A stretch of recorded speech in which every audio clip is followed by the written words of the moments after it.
Hey everyone, welcome to Art with Mrs. LaCourse.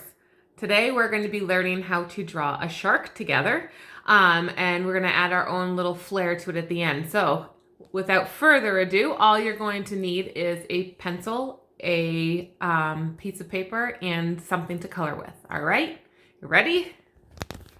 All right, so here's my paper. There we go. You can kind of see the outline already, but I've already drawn this once, so I didn't want to have to redraw it all the way. So there's what we're going to be working on. And here's how we start. So we're going to start with a big circle in the middle of your paper.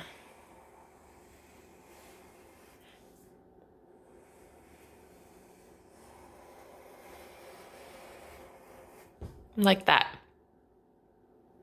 Then we're going to split it in half with a rounded line.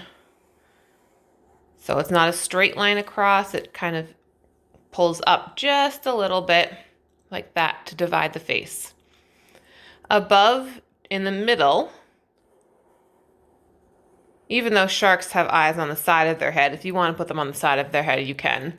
We're going to do the eyeballs. And I like to do a little white spot in the middle. Kind of makes it a little more cartoony. And even though the shark that my finished shark that you saw was more of an angry shark, it gives it a little more cuteness to it. All right, and then we're gonna do the smile. So when the smile, I start with a short smile higher up, like that. And then I come down and I do a deeper smile, like that. Next, we're gonna add some teeth, and teeth are just pointy triangles.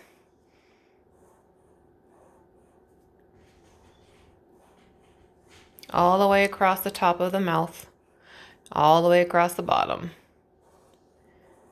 Maybe yours is a grandma shark or a grandpa shark and yours doesn't have teeth, that's fine. Mine's a daddy shark. All right, then we're gonna do the top fin. So it's just a triangle on the top, like that. If you notice, it's in a centered, or as close to center as I could get, of the top of the head, okay? Then starting just below this line here that separates the top of the head from the mouth, so right about here, we're gonna start the fin, the side fin. It's gonna come down. It's a droopy triangle. But you can still see it has 1 point, 2 point, 3 point. So it's still a triangle. It's just not a straight triangle. It's a droopy triangle.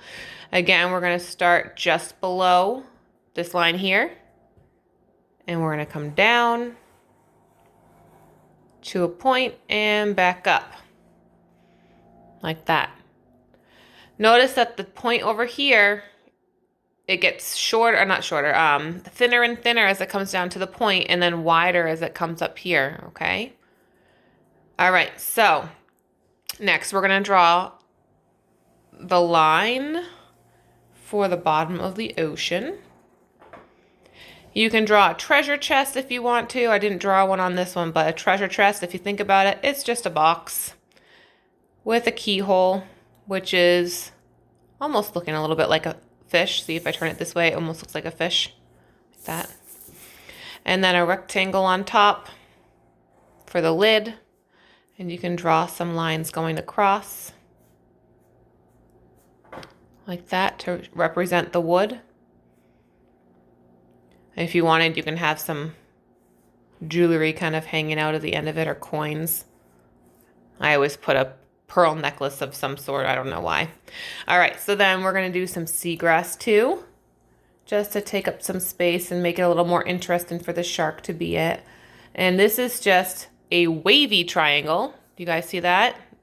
1 point, 2 point, 3 point. What shape has 3 points? The triangle. And again, now when you want to have something go behind something else, all you have to do is skip over what would be in front. So see how I'm doing this? I stop at the fin, and then I start back up where I want it to start again. I'm going to do the same thing over here. And again, you don't have to do this part. This is where you can add a little bit of your own flair.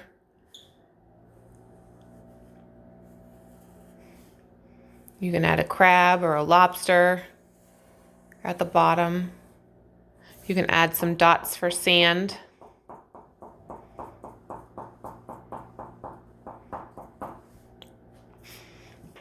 The top of the ocean, you can have calm waves. You can do the spiky, windy waves.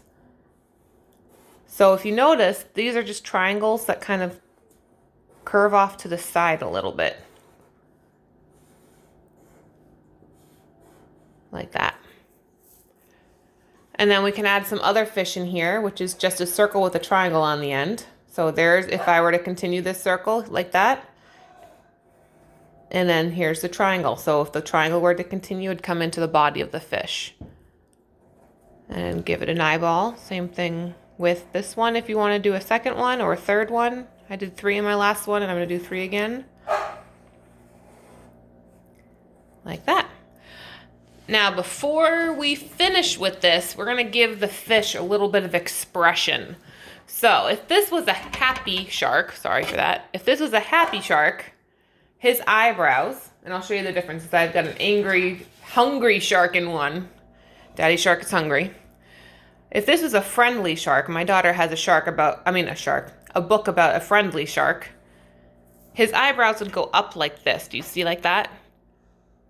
So this is a shark that if you saw his eyebrows like that, you'd want to approach him. Not really in real life, but you get what I'm saying. It looks friendlier. It looks more happy. So if I have a happy shark, do you think these fish are going to be scared? Probably not. So then their eyebrows can just be relaxed and normal. And maybe they have a smile on their face. And if you want to add a little bit of extra, we can make this more like a comic. So we do this line out like this from whoever is talking or saying something. So this shark might be saying,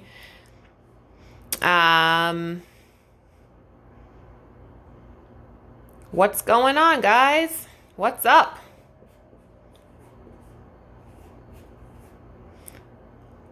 What's up, little fish?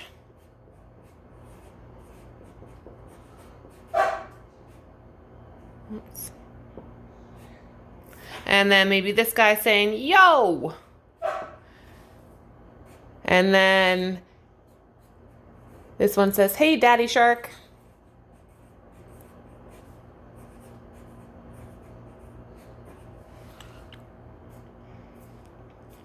And this one's saying, how's the water up there? I don't know.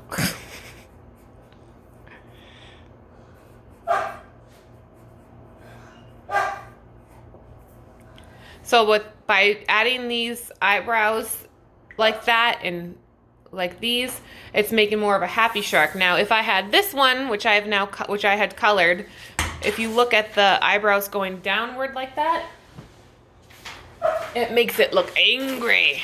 And he's saying, snack time. And then these fish, look at their mouths. They're saying, oh no. Actually, that is what this one was saying. And look at the eyebrows. They're going upwards like this. So it makes them look worried, especially with the mouth open like that. So this one says, oh no. This one says, yikes. And this one says, I'm out of here. So anyway, this